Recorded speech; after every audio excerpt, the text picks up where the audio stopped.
자, 이번 시간 이어서 문제풀이 진행해 보도록 하겠습니다. 자, 이번에 풀어볼 문제는 1번 문제부터 5번 문제까지 같이 한번 풀어보겠고요. 자, 먼저 1번 문제 같이 한번 보도록 하겠습니다.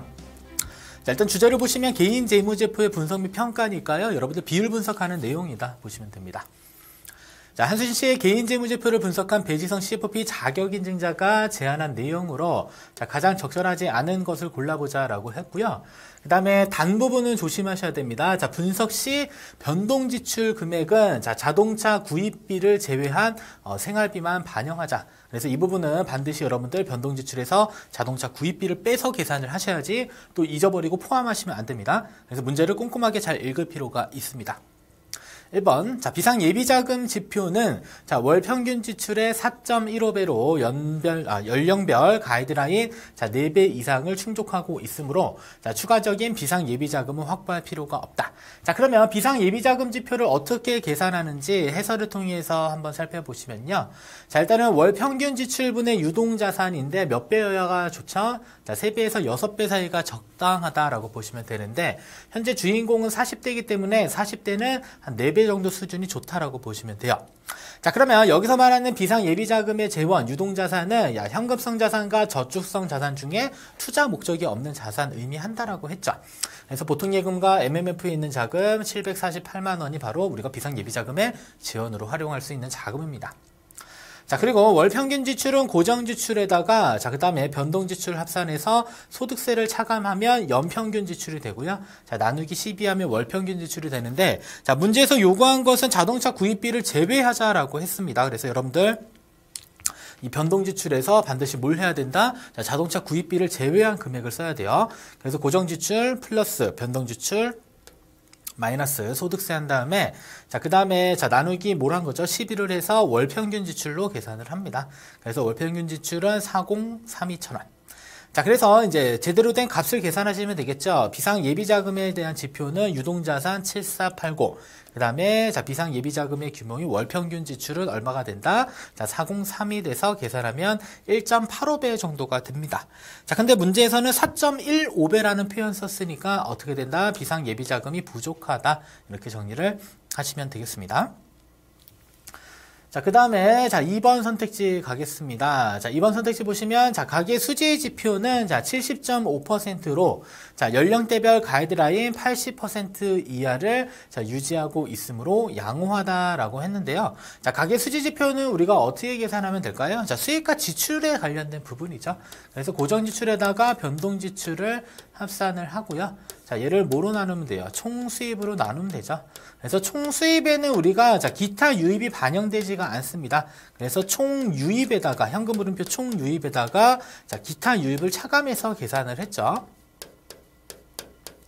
그래서 공식 잘 기억하시면서 내용을 또 찾아보도록 하겠습니다. 자, 그래서 수지지표는 자, 고정지출 플러스 변동지출에다가 자, 총유입에다 기타 유입해야지 총소득의 개념이 됩니다. 그래서 70% 이하가 적정 지표고요. 40대의 경우는 80% 이하가 적정한 지표다 기억하시면 됩니다.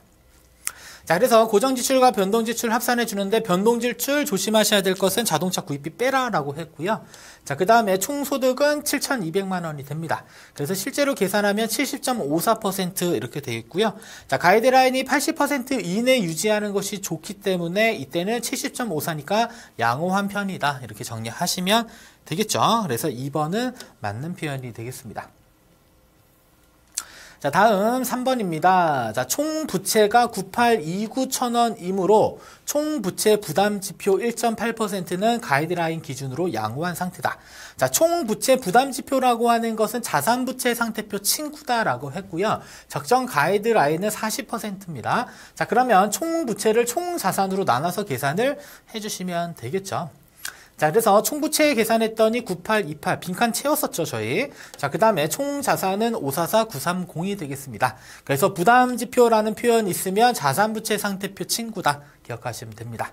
그래서 계산했더니 1.8% 나왔고요. 그래서 총 부채 부담 지표는 1.8%로 양호한 상태다. 그래서 가이드라인은 40% 이하가 적정한 수준이다 기억하시면 됩니다.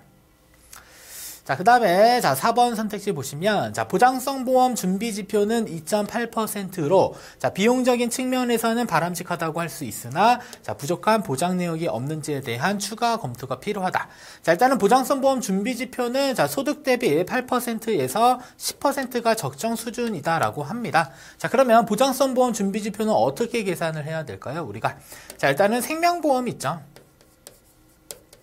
좀 풀어서 쓰면, 자, 생명보험 플러스, 자, 자동차 보험, 자, 플러스 주택화재. 자, 이렇게 있습니다. 아시죠? 풀어서 쓰면요. 그래서 얘네들은 모두 다 합산하고요. 뭐로 나누면 될까요? 총 수입으로 나누면 되겠죠. 자, 그래서 계산하면 8에서 10% 정도가 적당한데, 그럼 실제로 2.8%가 나왔는지 여부 한번 보시면 되겠습니다. 아래 한번 내려갈게요. 자, 일단은 보장성 보험이라고 하는 것은 일반 보장성 보험 및 자동차 보험과 화재 보험을 포함한다. 그래서 일반 보장성 보험은 생명보험으로 생각을 하시면 됩니다. 그래서 생명보험 금액과 그 다음에 자동차 보험료, 그 다음에 화재 보험료 모두 다 합산해서 계산했더니 얼마 되냐면 2040,000원이 연간 납입보험료가 되겠고요. 그 다음에 총 수입이 7,200만 원이니까 실제 계산했더니 2.83%가 됩니다. 자, 그러면 상당히 낮은 수준이기는 하나, 자, 낮은 수준의 경우는 보장의 수준도 같이 떨어진다라는 내용이죠. 그래서 너무 낮게 잡혔다고 좋은 것은 아니고 우리가 어떻게 해야 된다? 충분한 보장이 되고 있는지 여부도 같이 한번 확인해 볼 필요가 있다. 이 정도 수준 정리하시면 됩니다. 그래서 4번 선택지도 맞는 표현 되겠고요. 자, 그 다음에, 자, 5번 선택지 보시면, 자, 외벌이 소득 구조로 근로소득만 편중된 점은, 자, 스와트 분석상에서 약점에 해당된다. 자, 그러면 스와트 분석의 S는 강점, 그 다음에 W는 약점, 자, O는 기회, 그 다음에 T는 위협, 이렇게 나눠져 있는데요. 일단 중요한 사실은, 자, 강점과 약점은, 자, 내적 요인입니다. 내적. 자, 그 다음에, 자, 위협과 기회 요인은, 자, 외적 요인입니다. 외적. 자, 그러면, 자, 외벌이 소득 구조라고 하는 것은 고객 입장에서는, 자, 외적 요인이 아니라 내적 요인에 해당이 되겠죠. 그래서 다시 한번 보시면 수압 분석상의 약점에 해당된다. 이것도 맞는 표현이 되겠습니다.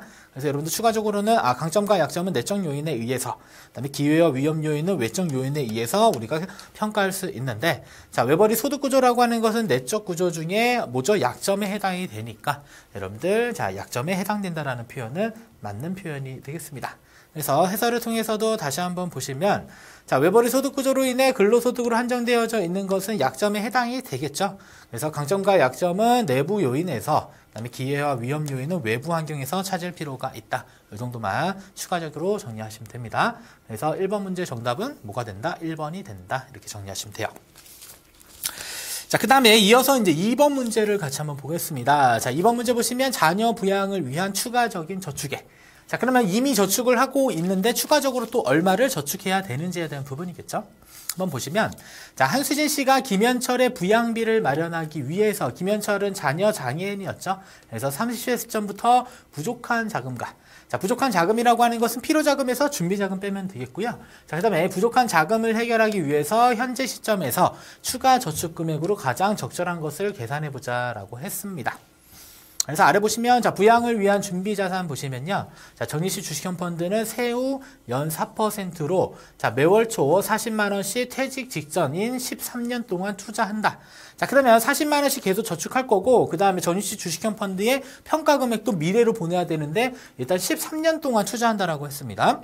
두 번째, 한철수로부터 예상되는 증여. 자, 부친이 증여한다라고 했었는데, 이건 반영하지 말자라고 했고요. 다음 세 번째, 부양기간 중 부양자금의 세후 투자 수익률은 5%. 자, 그러면 저축을 몇 %로 할 거냐면 5%로 한다라는 거고. 그 다음에, 자, 추가 저축은 세후 연 5%로 매년 초 정액으로 퇴직 직전까지 13년간 저축한다. 자, 내용은 단순해 보이지만 세부적으로 보시면은 상당히 복잡한 유형에 해당이 됩니다. 잘 따라오셔야 돼요. 자, 그러면, 자, 일단 하나씩 타임테이블을 우리가 분석한 내용 바탕으로 한번 보겠습니다.